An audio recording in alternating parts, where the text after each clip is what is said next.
चलिए कुछ मैथ के क्वेश्चन है जो आपके सामने मैं लाया हूँ। और ये जैसा कि आप जानते हैं पेपर में आपके जो 20 मार्क्स के जो क्वेश्चंस होंगे, 20 जो क्वेश्चन होंगे वह 20 क्वेश्चन आपके ऑब्जेक्टिव क्वेश्चन होंगे और इन क्वेश्चन को हल करके और आपको OMR सीट में फिल करना होता है, भरना होता है। तो इस तरह उसके लिए हम 20 मार्क्स के जो क्वेश्चन होंगे, ये 20 अंक के लिए आपको मैं कुछ क्वेश्चन यहाँ दे रहा हूँ और पुनः हर अलग अलग सेट बना करके आपको ये प्रत्येक रोज आपको वीडियो इसका देने का कोशिश करूंगा। तो चलिए आज देखते हैं, पहला जो है क्वेश्चन देखते हैं। यहाँ पर आपके बहुविकल्पी प्रश्न है और बहुविकल्पी प्रश्न में सबसे पहला जो आपके प्रश्न है लिखा है कि निम्नलिखित संख्याओं में परिमेय संख्या है।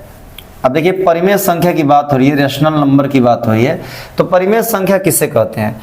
परिमेय संख्या वह संख्या होता है जो P/Q के फॉर्म में होता है।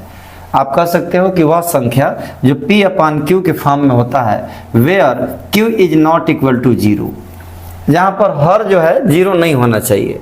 The number which is in the form of the P/Q, that number से they call the rational number where Q is not equal to 0, जहां पर Q की वैल्यू 0 नहीं होनी चाहिए। तो यहाँ पर देखेंगे इसमें से ऑप्शन से देखना चाहिए कि कौन कौन सा आपका परिमेय है, कौन परिमेय नहीं है। हमें इसमें से परिमेय निकालना है। तो चलिए ऑप्शन नंबर 1 देखते हैं। ऑप्शन नंबर ए आपका है √9 और सबको मालूम है कि √9 जो 9 होता है बच्चों, √9 का स्क्वायर रूट होता है 3 और 3 को मैं लिख सकता हूँ 3/1। और आप देखिए 3/1 हो गया, इसका मतलब P/Q के फॉर्म में 3/1 हो गया, तो P/Q के फॉर्म में यह हो गया। इसका मतलब यह A तो रेशनल नंबर है, यानी कि A परिमेय संख्या है। अब ऑप्शन नंबर बी देखते हैं। ऑप्शन नंबर बी लिखा है √3 और √3 का स्क्वायर रूट बाहर नहीं आएगा पूर्णतः, इसलिए यह अपरिमेय संख्या हो गया, इरेशनल नंबर हो गया। और ऑप्शन नंबर सी देखेंगे √0.1, थोड़ा देखेंगे √0.1 जो दिया है इसका क्या होगा, परिमेय होगा या अपरिमेय होगा। तो आपको हम थोड़ा बता दें। हाँ, अंडर रूट में है आपका, अंडर रूट में है 0.1, मैं इसे लिख सकता हूँ अंडर रूट में 1/, यहाँ 0.1 है तो अपान में 10 लिख सकता हूँ। 1 में अगर हम 10 का डिवाइड करते हैं, भाग करते हैं, तो 0.1 ही आएगा। अब 1 का स्क्वायर रूट तो हो जाएगा 1 बाहर, लेकिन अंडर रूट में आपका ये 10 रह जाएगा। और आपको मालूम है कि √10 एक अपरिमेय संख्या है, इसलिए यह पूरा जो नंबर्स हो जाएगा 1/√2, यह आपका रेशनल नंबर नहीं होगा, यानी परिमेय संख्या नहीं होगा। इसलिए ऑप्शन नंबर सी भी आपका गलत हो जाएगा, ऑप्शन नंबर बी भी गलत हो जाएगा। और ऑप्शन नंबर और डी की बात करें तो 0.101110111 है। तो ये आप देख रहे हैं कि ये कंटिन्यूअसली ऐसे बढ़ रहा है, ऐसे जा रहा है, अनावर्ती ये अनंत तक जाएगा। तो ये कभी भी आपका परिमेय नहीं हो सकता। इसलिए इसमें परिमेय कौन सा होगा, √9, यानी √9 की जो स्क्वायर रूट होगा 3/1 लिख सकते हैं, which in the form of the P/Q, जो P/Q के फॉर्म में है। अतः आप कह सकते हैं कि √9 इज रेशनल नंबर, यानी कि यही एक परिमेय संख्या। Option number A is the correct answer. चलिए देखते हैं क्वेश्चन नंबर 2। समीकरण युग्म x + y = 10 and x - y = 4 का हल क्या होगा? तो इन दोनों का हल निकालने के लिए दो समीकरण दिए हुए हैं, दोनों लीनियर इक्वेशन है, रैखिक समीकरण है। और इसे हल करने के कई विधियां हैं जो हाई स्कूल में आपका है, प्रतिस्थापन विधि, विलोपन विधि, बीजगुणन विधि, ग्राफी विधि। लेकिन किसी भी विधि से आप हल करें और x और y की वैल्यू बताएं क्या होगा। तो देखिए x और y की वैल्यू क्या होगा, मैं हल करके आपको दिखाता हूँ। चलिए पहला आपका इक्वेशन है x + y = 10 और सेकेंड इक्वेशन है x - y = 4। आप इसे विलोपन विधि से ही हल कर दें तो ये -y है, +y है, तो ये आप कैंसिल कर सकते हैं और जोड़ दें, x और x जोड़ते हैं तो 2x = 10 और 4 अगर जोड़ते हैं तो ये होगा 14, 14 हो जाएंगे। ये काट दीजिए, 2 × 7 = 14, यानी x का जो मान होगा वो होगा 7। x की वैल्यू हो गई, लेकिन हमें अभी y की वैल्यू चाहिए। तब putting the value of x = 7 in the equation number 1 और 2, इसे आप 1 मान सकते हो, इसको 2 मान सकते हो। किसी भी समीकरण में x की वैल्यू अगर रखते हैं तो y की वैल्यू निकल जाएगा। तो x + y इक्वल टू 10, समीकरण नंबर 1 यही है। हम x के जगह पर लिख देंगे, पुट कर देंगे 7 plus y equal to the 10, then y equal to the 10 और प्लस 7 इधर लाएंगे तो -7 और 10 से -7 को अगर हम सब्सट्रैक्ट करते हैं तो 3 आता है। तो y की वैल्यू हो गई 3 और x की वैल्यू हो गई 7, यानी कि इसमें देखिए x की वैल्यू 7 किधर है, x की वैल्यू में -7 है, ये तो ऐसे ही गलत है। x की वैल्यू 7, चलो ये ठीक है, लेकिन y की वैल्यू कितनी है, -3 है, तो y की वैल्यू +3 में आया है, तो ये भी गलत हो गया। x की वैल्यू 5 है, नहीं x की वैल्यू 7 आया है, तो ये भी आपका गलत हो गया। और यही एक ऑप्शन अब बचा है, x equal to 7, y equal to 3, तो देखिए y इक्वल टू 3 और x इक्वल टू 7, तो option number B is the correct answer. तो दूसरे का जो सही विकल्प होगा ऑप्शन नंबर बी आपका सही जवाब होगा। चलिए ऑप्शन नंबर क्वेश्चन नंबर 3 की तरफ चलते हैं। 3 देखते हैं। क्वेश्चन नंबर 3 है, बिंदु 5,9 की वाई अक्ष से दूरी क्या होगी। क्वेश्चन समझिएगा बच्चों, वाई अक्ष से दूरी पूछ रहा है कि डिस्टेंस क्या होगी, वाई अक्ष से इस बिंदु की डिस्टेंस क्या होगी। तो इसे समझने के लिए बच्चों आपको पहले मैं थोड़ा बना दूं, यहाँ ये आपका हो गया एक्स एक्सिस और ये आपका हो गया वाई एक्सिस, वाई एक्सिस। अब बच्चों ये मूल बिंदु होता है यहाँ और हमारा बिंदु है 5,9, यानी x पर चली गई दूरी, दोनों प्लस में है तो प्लस इधर की तरफ होते हैं, इधर माइनस की तरफ होते हैं। 1 2 3 4 5 और 9 है y अक्ष पर चली गई दूरी, 1 2 3 4 5 6 7 8 9। अब इनको अगर मैं मिला दूं, इन दोनों को ले आकर मिला दूं, तो यहाँ पर वो बिंदु होगा जिसका निर्देशांक होगा 5,9। तो यहाँ पर मेरे पास 5,9 है बच्चों, 5,9 है, यहाँ पर देख लीजिए, यहाँ ये बिंदु आपका है 5,9, 5,9 यहाँ एक बिंदु है। इस बिंदु की हमें दूरी क्या निकालनी है, तो इस बिंदु की जो दूरी है वो हमें चाहिए कहाँ से, y अक्ष से कह रहा है। अब यही समझने वाली चीज़ यही है, अगर y अक्ष से दूरी पूछे तो आप x का मान लिखना और x अक्ष से अगर दूरी पूछे तो y का मान लिखना। मतलब नहीं समझे होंगे, आपको मैं फिर समझाता हूँ। y अक्ष से दूरी कह रहा है तो y अक्ष ही ना है, तो यहाँ से कितना दूर ये बिंदु है ये बताना है आपको। यहाँ से ये कितना दूर ये बिंदु है, यहाँ से ही आपको बताना है। तो मान लीजिए यहाँ से चली गई जो दूरी है, यहाँ से जो y से जो चली गई दूरी है, तो अगर मतलब है x पर चली गई दूरी, और x पर चली गई दूरी ये कितनी है, तो 5 है। आप देखिए 5 है दूरी, ये दूरी भी कितनी होगी, 5 होगी। तो y से दूरी इस बिंदु की क्या होगी, तो आप देखेंगे x का मान लिखेंगे और x पर चली गई दूरी कितनी है, 5, यानी x बराबर क्या लिखेंगे, 5। अगर वही क्वेश्चन को आता कि x अक्ष से दूरी बताइए, तो ये आपका x अक्ष है, x अक्ष से कितना ऊपर है, तो देखेंगे ये 9 ऊपर है, तो आप लिखते y बराबर 9। अगर x अक्ष से दूरी पूछता तब, लेकिन ये पूछा है, क्या पूछा है क्वेश्चन, y अक्ष से दूरी, तो y अक्ष से कितना दूर है बिंदु, तो y अक्ष से हम देखेंगे कि 5 मात्रक दूर है, यानी कि आपका x का मान 5, यही आपका आंसर होगा। तो इसमें देखिएगा कितना दिया है, पहला 5 मात्रक, यही आपका करेक्ट आंसर हो गया।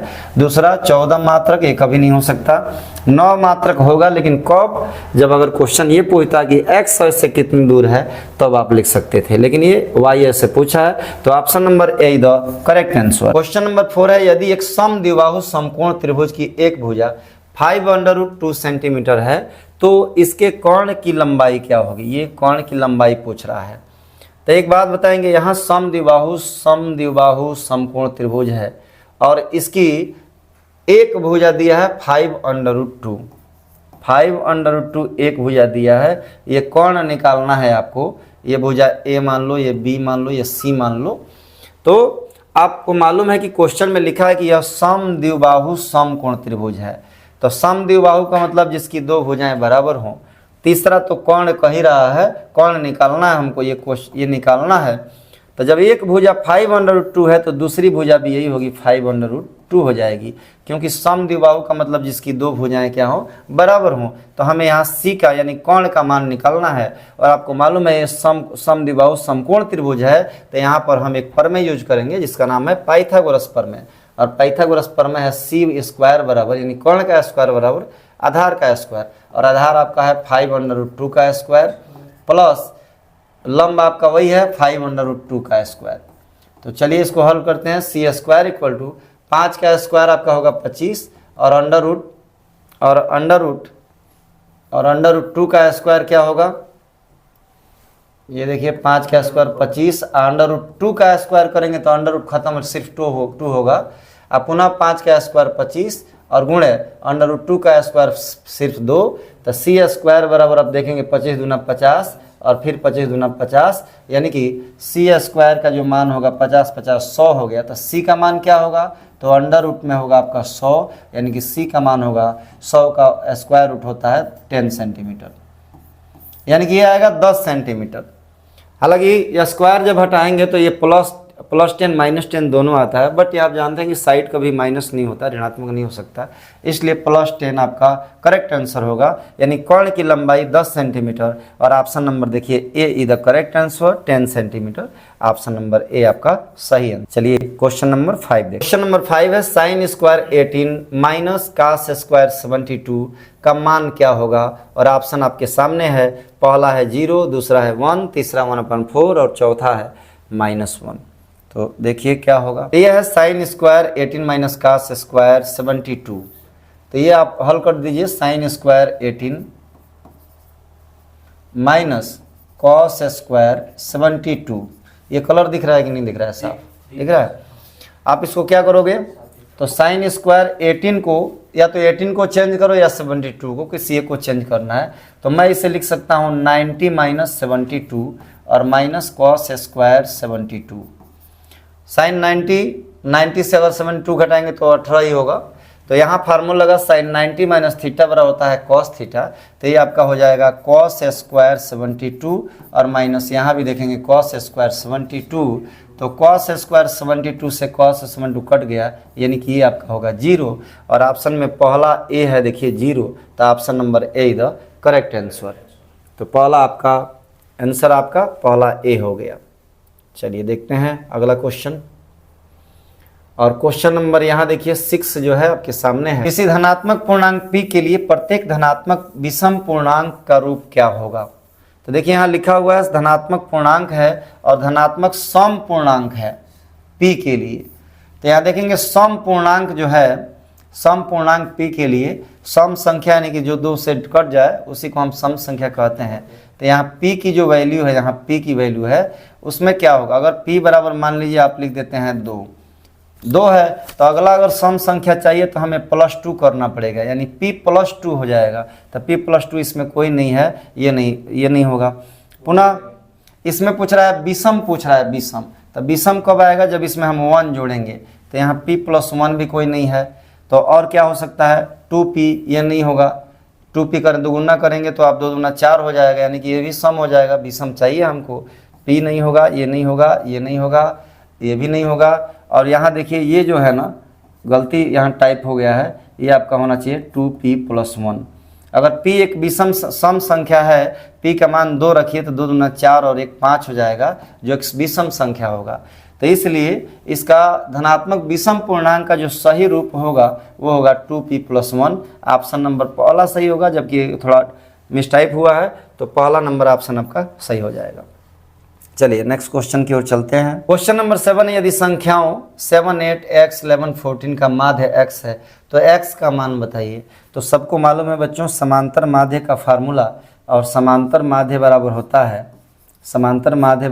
है सिग्मा x/n। तो यहाँ समांतर माध्य दिया है, समांतर माध्य x है, तो आप समांतर माध्य के नीचे आप लिख दीजिए x बराबर सिग्मा x का मतलब है इन सभी पदों का योगफल, और सब जोड़ दिए 7 + 8 + x + 11 + 14 और अपान टोटल पदों की संख्या गिन लेंगे 1 2 3 4 5, नीचे लिख देना 5। अब इसको थोड़ा हल करते हैं। यहाँ पर ये x है तो x बराबर, इसको जोड़ लीजिए 8 और 7 हो जाएंगे 15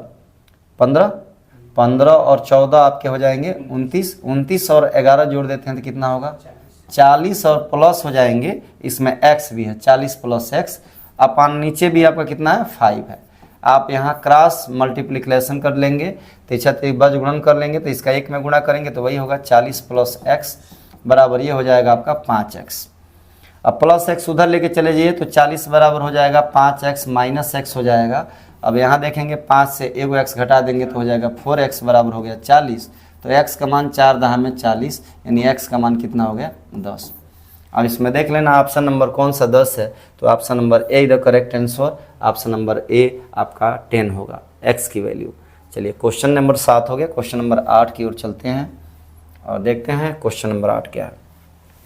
देखिए क्वेश्चन नंबर 8 है, यदि द्विघात समीकरण ax² plus bx plus c equal to 0 के मूल समान है तो c का मान क्या होगा। ये हमको c की वैल्यू यहाँ पूछ रहा है।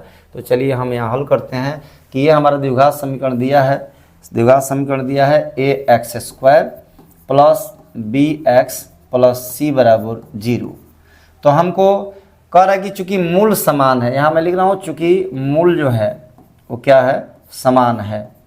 और जब मूल समान होता है, जब मूल समान होता है तो उस समय विविध कर यानी कि b² माइनस 4ac की जो वैल्यू होती है वह 0 होती है।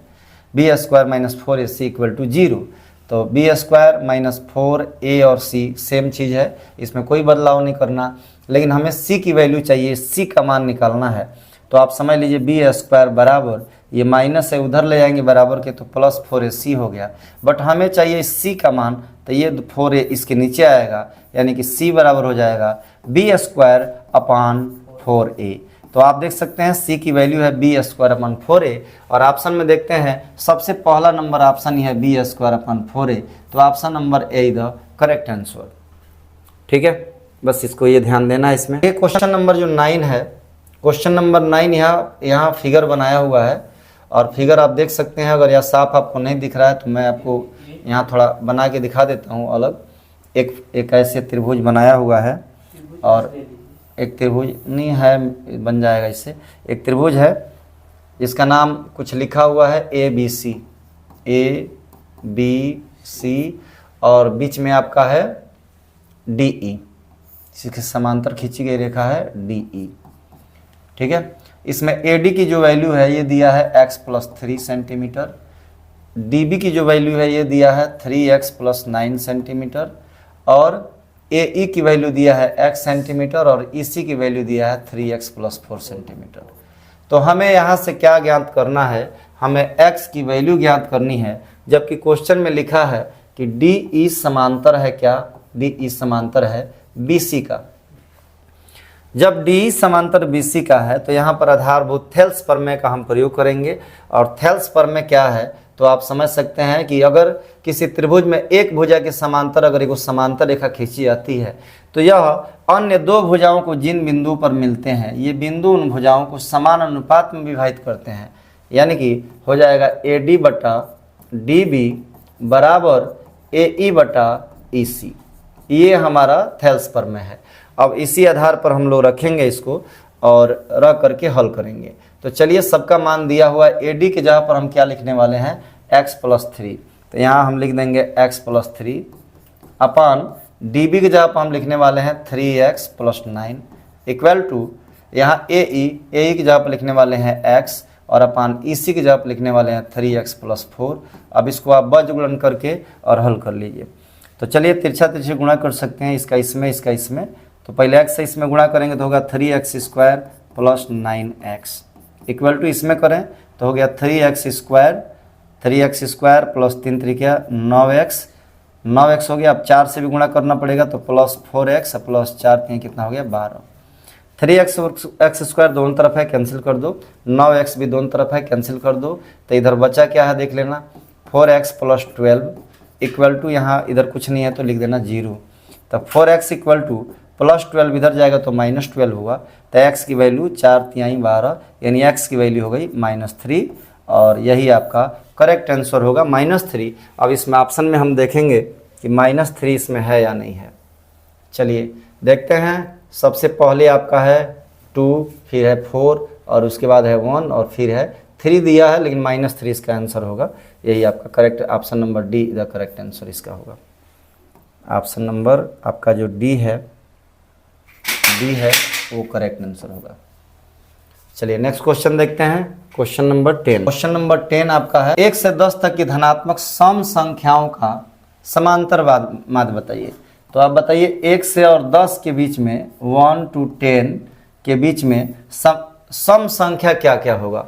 तो सम संख्या आपका होगा 1 2 होगा, 4 होगा, 6 होगा और 8 होगा। 1 से 10 तक की कह रहा है, तक कह रहा है तो 10 भी ले लेंगे, ठीक ना। 1 से 10 तक की धनात्मक सम संख्याओं का समांतर माध्य क्या होगा? तो समांतर माध्य का सूत्र सबको मालूम है कि समांतर माध्य बराबर सिग्मा x अपान n। तो जोड़ देंगे 2 + 4 + 6 + 8 + 10 और अपान कितने हो रहे हैं? तो 1 2 3 4 5 हो रहे हैं। टोटल हम इसको जोड़ देंगे, 4 2 6 6 6 12 12 8 20 20 10 30 और 30 में 5 का भाग देंगे, 5 6 30, यानी समांतर माध्य आपका 6 होगा। और इसमें देखिए ऑप्शन में कोई है या नहीं है।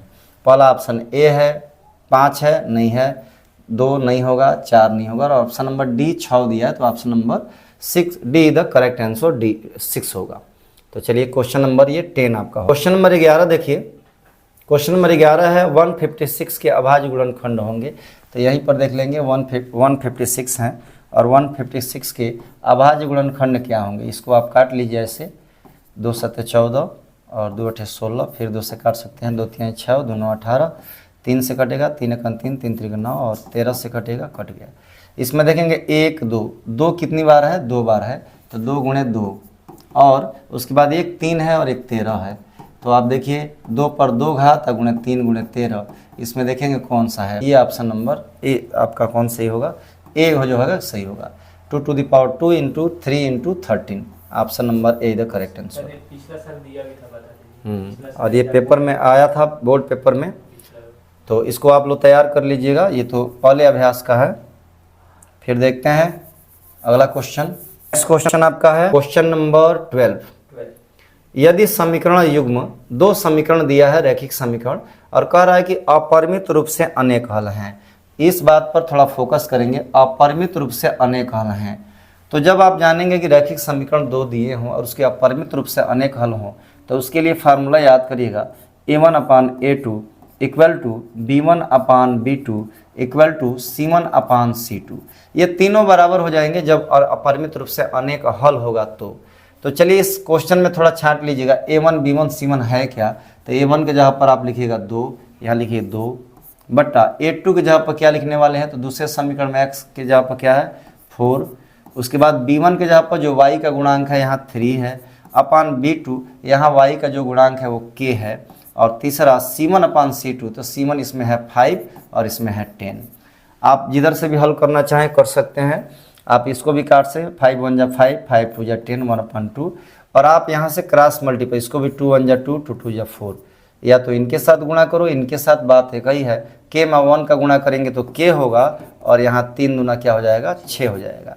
इधर से भी करेंगे, k में 1 का गुणा होगा, k होगा, और 2 3 होगा 6, यानी k का मान क्या होगा? 6 होगा। तो देखिए k का मान इसमें 6 है। पहला आपका ऑप्शन ए सही है, k का मान a 6 है, यही करेक्ट आंसर होगा। चलिए क्वेश्चन नंबर 13 देखिए। कंडीशन याद कर लेंगे आप लोग, जब अपरिमित रूप से अनेक हल होते हैं तो a1/a2 = b1/b2 = c1/c2, और जब अद्वितीय हल होते हैं तो a1/a2 ≠ b1/b2, और जब समांतर होते हैं तो a1/a2 = b1/b2 ≠ c1/c2। तो ये कंडीशन आप याद कर लेंगे। चलिए क्वेश्चन नंबर हम देखते हैं 13। cos a बराबर 7/25 है, तो tan a + cot a का मान क्या होगा? तो cos a की जो वैल्यू है वो दी हुई है 7/25। देखिए cos a = 7/25, तो एक आप त्रिभुज बना लीजिए ABC, और cos थीटा बराबर होता है आधार बटा कोण। आधार आपका 7 है और कोण 25 है, ये 25 है। हमको ये निकालना है BC, लंब निकालना है। तो लंब निकालना है तो पाइथागोरस प्रमेय में क्या होता है? BC का स्क्वायर बराबर कोण के स्क्वायर से इसको घटाएंगे, तो 25 का स्क्वायर और माइनस आपका होगा 7 का स्क्वायर।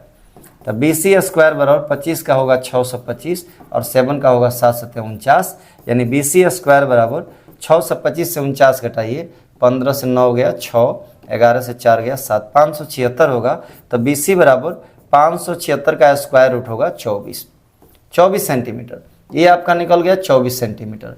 मुझे क्या किसका वैल्यू चाहिए? तो tan a + cot a, और हमको मालूम है tan a बराबर होता है tan थीटा होता है लंब बटा आधार।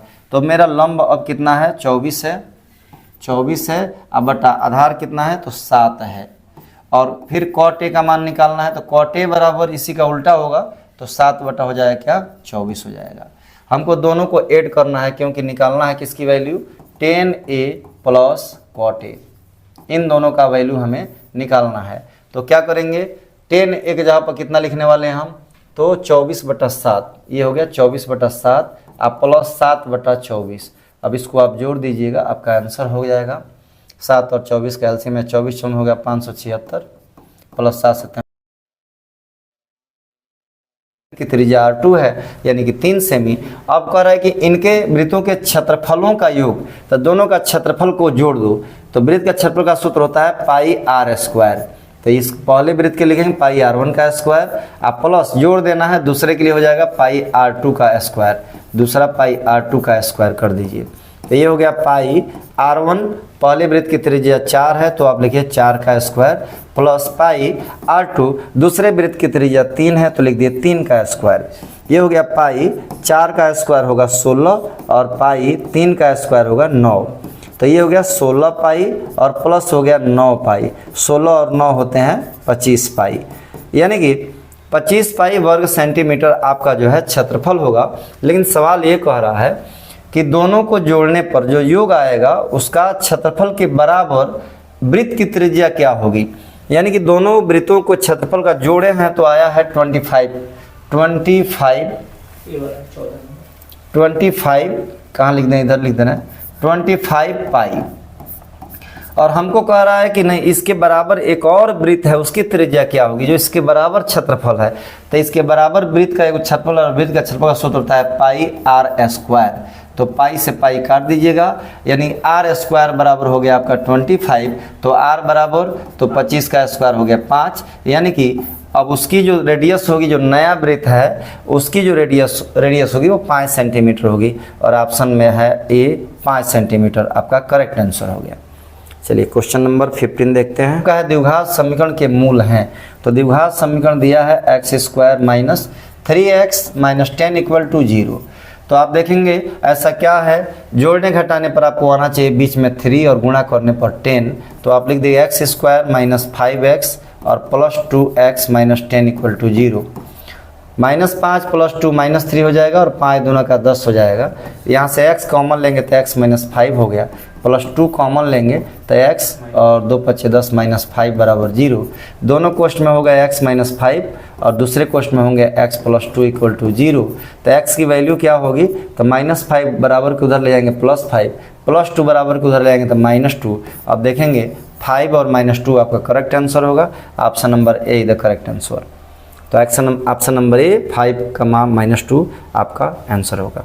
चलिए नेक्स्ट क्वेश्चन की तरफ बढ़ते हैं। क्वेश्चन नंबर 16 आपका है, यदि समतल मैदान पर एक मीनार की छाया की लंबाई उसकी ऊंचाई की √3 गुनी है तो सूर्य का उन्नयन कोण क्या होगा।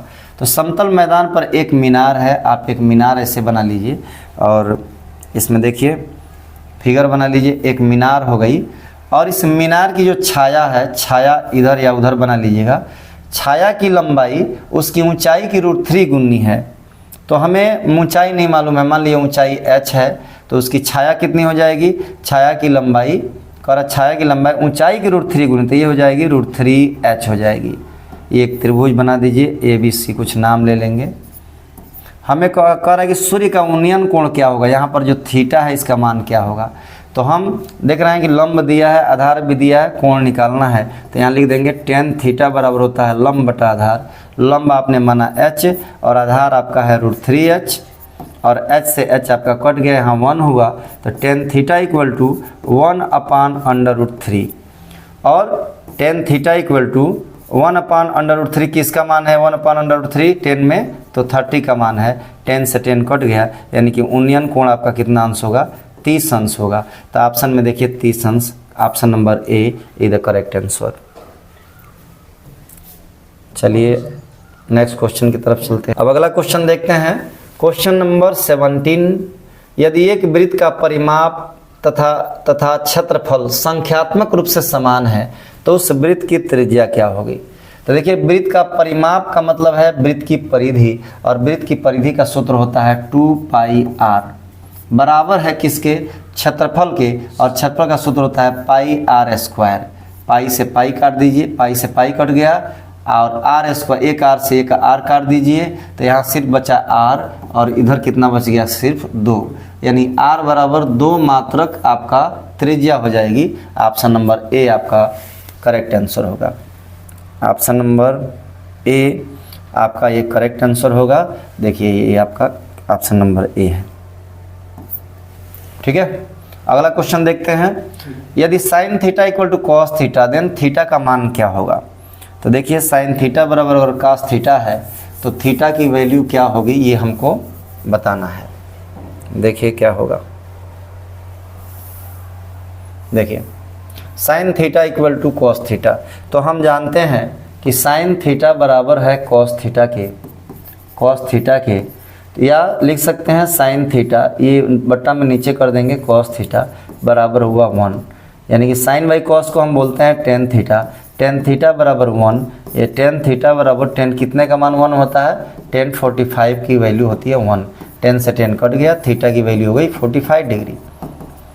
और सबको मालूम भी होना चाहिए ये कि साइन थीटा और कॉस थीटा, थीटा का ऐसा मान जो साइन और कॉस दोनों के लिए बराबर हो, तो 45 अंश ऐसा मान है जिसमें साइन 45 का मान भी 1/√2 होता है और कॉस का भी वही होता है, इसलिए साइन थीटा बटा कॉस थीटा, तो थीटा की वैल्यू कितनी होनी चाहिए, 45 डिग्री होनी चाहिए।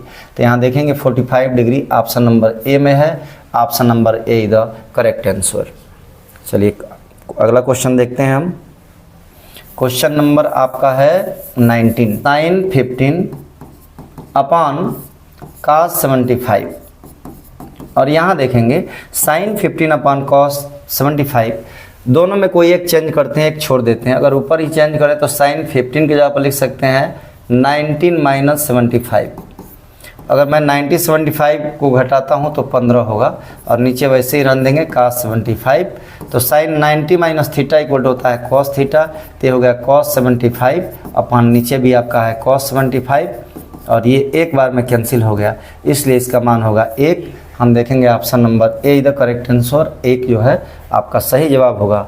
और सबसे अंतिम क्वेश्चन आपके ऑब्जेक्टिव के 20 नंबर क्वेश्चन है आपके सामने। क्वेश्चन नंबर 20 है कि 3/x और -2x इक्वल टू 2/x, तो x का मान क्या होगा, इसको हल करना है, क्या होगा, हल करिए। 3 माइनस इसमें इसका गुणा कर देंगे तो होगा 2x², और अपन फिर नीचे लिख देंगे x इक्वल टू 2/x, दोनों तरफ x है कैंसिल हो गया, 3 माइनस 2x² इक्वल टू हो गया 2, भाई -2x² उधर लेके जाते हैं तो +2x², और इधर 3 है और +2 इधर लाएंगे तो -2, तो 2x² equal to 3 minus 2 equal to 1, then x² equal to 1/2, हमें चाहिए सिर्फ x का मान, तो x बराबर हो गया अंडर रूट में 1/2, और यहाँ जब स्क्वायर हटाते हैं यहाँ प्लस माइनस, यहाँ प्लस और प्लस माइनस आपको दोनों लगाने होते हैं, तो यहाँ पर होगा,